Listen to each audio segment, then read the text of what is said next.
I bring before my mind's eye a scene which would imply that I am the one that I want to be, or that my friend or others are as I would like them to be.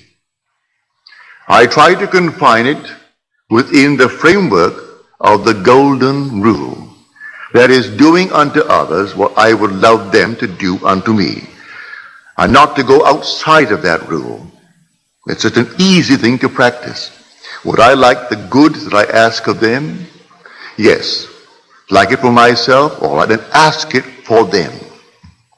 Bring them before your mind's eye and dare to assume that what you are seeing in your mind's eye is true. Now there is a definite technique to it, a simple technique. If I can share with you what I do, and it works, I bring them into my mind's eye and I work myself up into an emotional state. It's like a peculiar rhythm. I breathe in and breathe out and breathe in and breathe out, and suddenly I reach a certain point, and then one deep inhalation as though I'm setting it up in a time exposure before my own mind. I set it up and all of a sudden I have a deep inhalation and every pore of my being explodes. And then I do nothing beyond that. It's taking that scene and setting it up in a time explosion before the eternal event. And then I explode it and then let life develop it. And life develops it. And then I get the call, or I get the wire, or I get a letter confirming that which I did. And I do nothing to make it so. I simply believe implicitly in Jesus Christ, but I have found him. I have found him as my own wonderful human imagination. I believe that all things are possible to him. He has ways and means that the mortal mind knows not of. So I do not care if I do not see clearly how it could possibly be. It makes no difference to me. I simply bring it to my mind's eye what I want to see it clearly, explode it, and then let it be. Now it could be tomorrow. It could be a month. It could be even years. I am not concerned. I have done it, and that's all that matters as far as I'm concerned. Everything has its own appointed hour. See the vision? That was my vision. The vision has its own appointed hour. It ripens. It will flower. If it be long, wait. It is sure, and it will not be late. A little chicken, 21 days. A man, 9 months. A horse, 12 months. A little lamb, 5 months. And there's a time interval between that impregnation and the actual embodiment of that state. And I do not know the time intervals. I only know that all I do it. And if that time interval is a day, well, it's a day.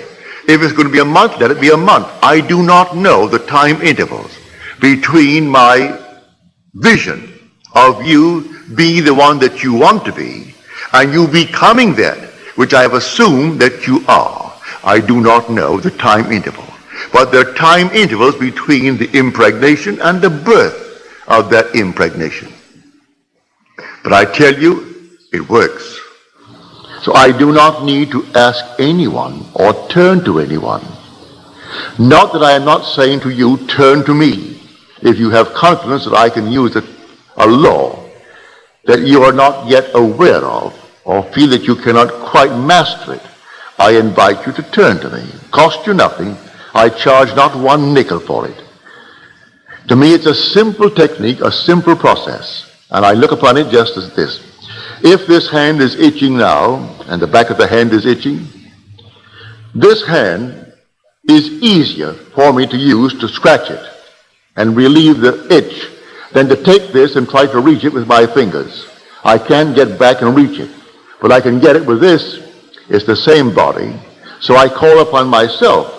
If you cannot yourself, I would say, alleviate the itch may be for money, the itch may be for recognition, the itch may be for something, well then ask the one in whom you have confidence.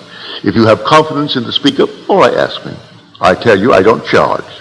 I do not charge 1 penny, neither do I accept any money. I don't. You simply, if you feel like it, you ask me.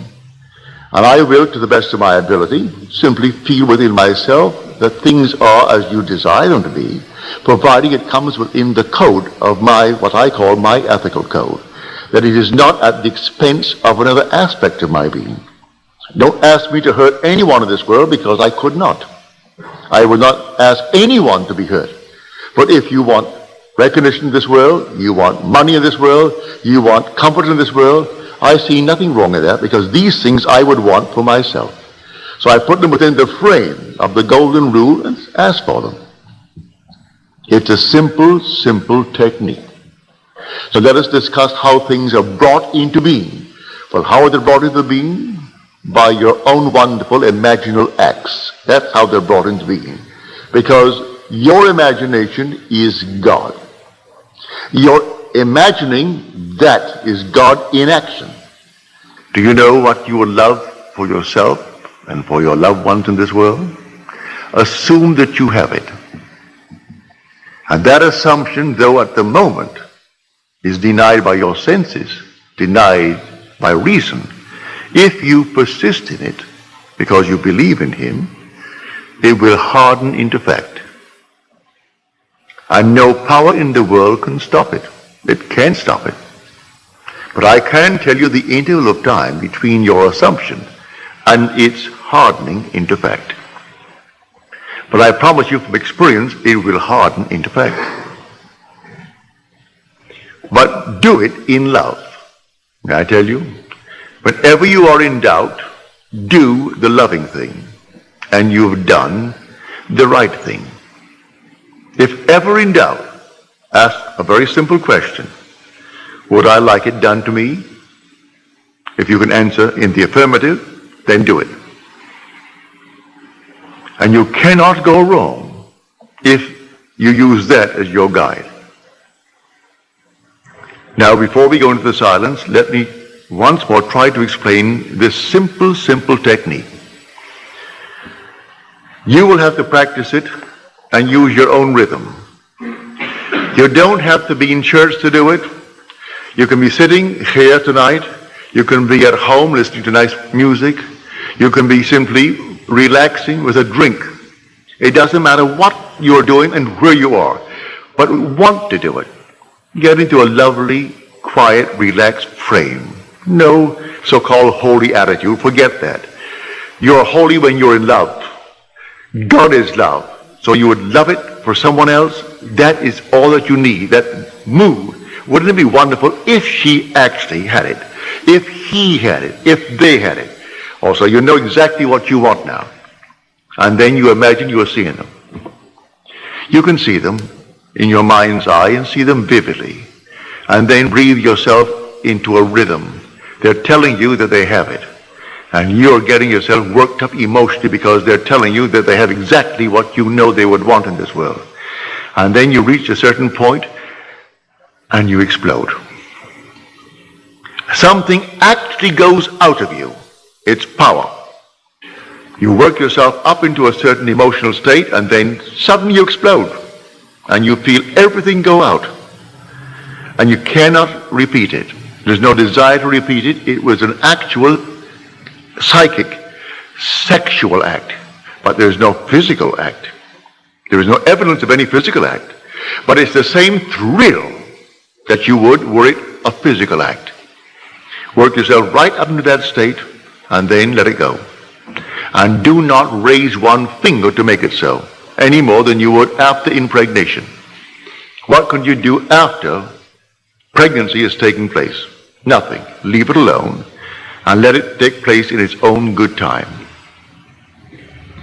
Now let us go into the silence.